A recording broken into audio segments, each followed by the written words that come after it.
अत्याचार म्हणजे आम्ही नवरा-बायको, लेकरं माझे सगळे साथ राहत होतो. मग तिथून काही जवळ उमेश मानेची चक्की होती. चळायला जात होतो आम्ही.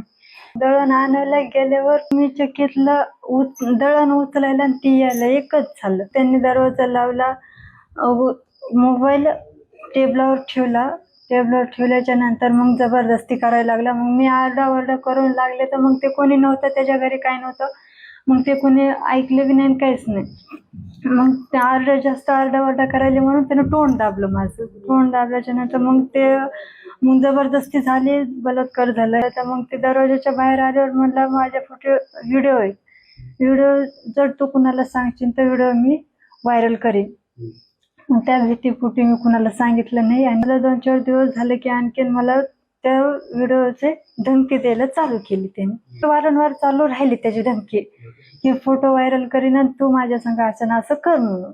तक्रार देणार होतो तर मग आम्ही तक्रार देण्याला चाललोच होतो. तर मग त्याच्यात मग उमेश मानेला कळालं की हे तक्रार द्यायला चाललेत म्हणून. तक्रार द्यायला चाललेत म्हणून कळालं तर मग उमेश मानेने रमेश घुलेली आणि विलास घुलेला फोन केला, ते तक्रार द्यायला असं चालू आहेत म्हणून.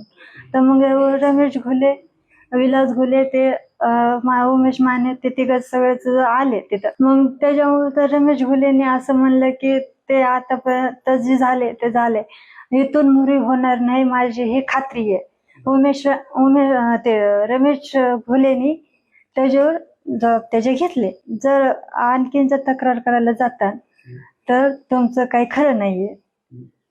त्याच्यामुळे आम्ही भीतीपोटी गवसलो. आणि रानात जी राहत होतो तर आम्ही माझ्या मुलं बाळ, आम्ही नवरा बायको दोघं जण. ते मग त्या आमच्या मिस्टरला म्हणलं चला घरी चला म्हणलं, आता रानात काही राहायचं नाही म्हणलं. तर मग रानात राहायचं नाही म्हणलं, मग घरी आलो तर आम्ही हे झालो. तिथून मोरे बी 2-4 दिवसाला चक्कर त्याचे उमेश माने आणि विलास घुले ते दोघं यायचे गाडीवर, बुलेटवर यायचे, हरणा वाजवायचे, हे करायचे, कर्फ्यू नाही यायचे. 3 तारखेला आमच्या घरी कोणी नव्हतं. मग मी एकटीच होते. मग विलास घुले आणि उमेश माने ते दोघं जण आले, बुलेटवर आले. आणि ते विलास घुले जी आहे ते म्हणू लागलं मला की तू जे संपर्क असे साधलेस, ह्याच्यासोबत संबंध ठेवलेस तसे वारंवार ठेवत चल, नसं तुझ्या लेकरा बाळांना, तुझ्या नवऱ्यांचा जीव घेईन. मग 20 तारखेला मग डबल आले. कर्फ्यूने 2-3 चक्रा घातल्या देवळापासून.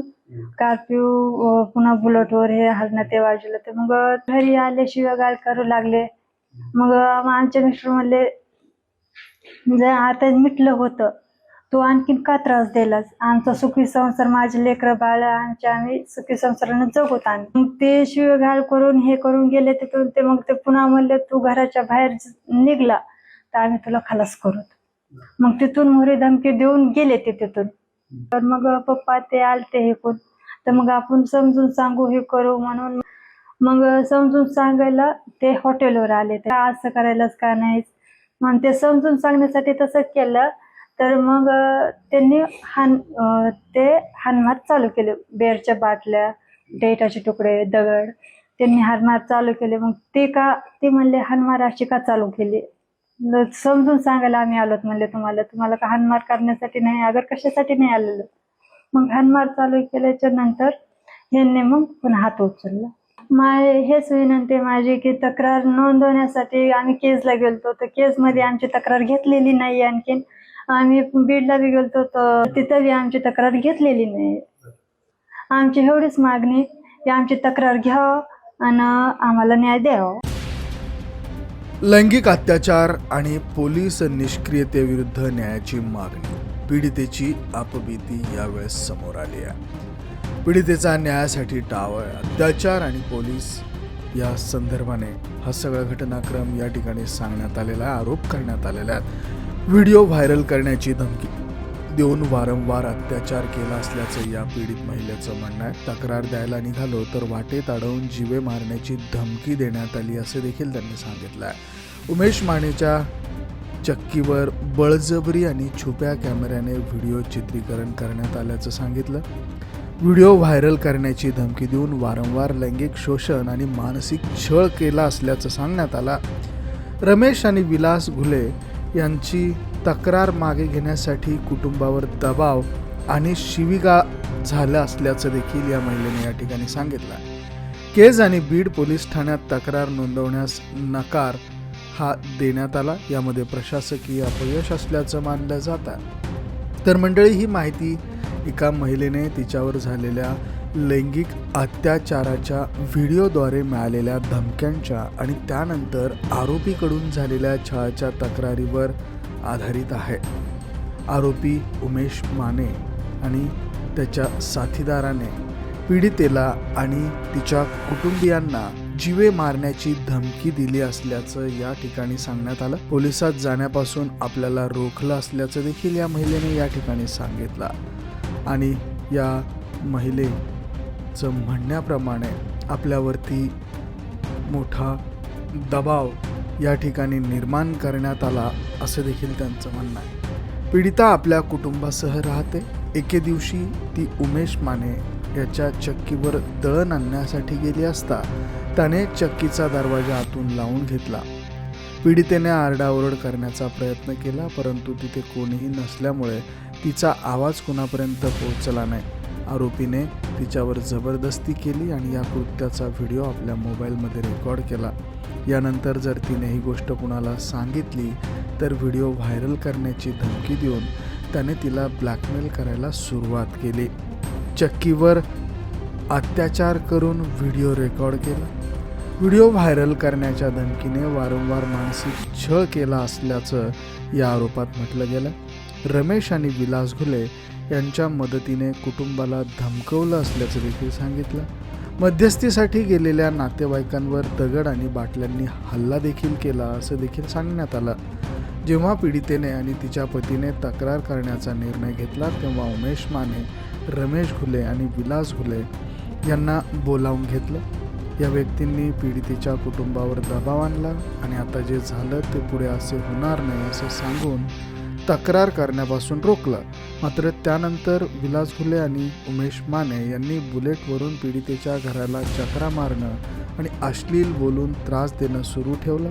त्यांनी पीडितेच्या मुलांना जीवे मारण्याची आणि तिला खलास करण्याची धमकी दिली. पीडितेच्या नातेवाईकांनी जेव्हा हॉटेलवर आरोपींना भेटून हा वाद मिटवण्याचा आणि त्यांना समजावून सांगण्याचा प्रयत्न केला तेव्हा आरोपींनी हिंसक वळण घेतलं. त्यांनी दगड आणि बिअरच्या बाटल्यांनी पीडितेच्या नातेवाईकांवर हल्ला केला असा आरोप या ठिकाणी करण्यात आला. या सर्व छळानंतर पीडिता तक्रार नोंदवण्यासाठी केज पोलीस ठाण्यात गेली, नंतर बीड येथे गेली, परंतु दोन्ही ठिकाणी तिची तक्रार नोंदवून घेण्यात आली नाही असा देखील आरोप या पीडित महिलेने केला. सध्या ती न्यायाची आणि संरक्षणाची मागणी करताना या ठिकाणी दिसते आहे. तर उमेश माने जो चक्कीचा मालक आहे तो आरोपाप्रमाणे मुख्य आरोपी होता. तसेच या महिलेने केलेल्या आरोपाप्रमाणे सह आरोपी रमेश घुले आणि विलास घुले असल्याचं त्या महिलेचे आरोप आहेत. संबंधित ठिकाण हे केज आणि बीड या पोलीस कार्यक्षेत्रांमधले आहे. तर गुन्ह्याचं स्वरूप काय, तर लैंगिक अत्याचार करणं, ब्लॅकमेलिंग करणं, व्हिडिओ रेकॉर्डिंग करणं, जीवे मारण्याची धमकी देणं, शारीरिक हल्ला करणं अशा पद्धतीचे आरोप या महिलेने केलेले आहेत. संबंधित पोलीस प्रशासनाने पीडितेची तक्रार FIR नोंदवून घेणं आवश्यक असल्याचं त्या महिलेचं म्हणणं आहे. आरोपी उमेश माने, रमेश घुले आणि विलास घुले यांच्यावर कायदेशीर कारवाई होणं देखील गरजेचं असल्याचं महिलेचं म्हणणं आहे. पीडिता आणि तिच्या कुटुंबियांना आरोपीपासून तातडीने पोलीस संरक्षण पुरवण्यात यावं अशी देखील पीडित महिलेची मागणी आरोपांमध्ये करण्यात आली आहे. पीडितेने नातेवाईकांवर झालेल्या हल्ल्याची चौकशी करून पुराव्यांचं संकलन करावं असा देखील एक आरोप या ठिकाणी करण्यात आला. ही घटना महिलेच्या सुरक्षिततेचा आणि मिळणाऱ्या कायदेशीर प्रतिसादाचा प्रश्न उपस्थित करते. आरोपींनी केवळ अत्याचारच केला नाही तर सामाजिक शारीरिक दहशतीचा वापर करून कायदेशीर प्रक्रियेत अडथळा आणला असल्याचा आरोप महिलेने या ठिकाणी केलेला आहे. म्हणजे याबद्दल तुमचं मत काय आहे, तुम्हाला काय वाटतं, कमेंटमध्ये अवश्य नोंद करा. व्हिडिओ तुम्हाला आवडला तर शेअर जरूर करा. बघत रहा मराठी एक्सप्रेस. धन्यवाद.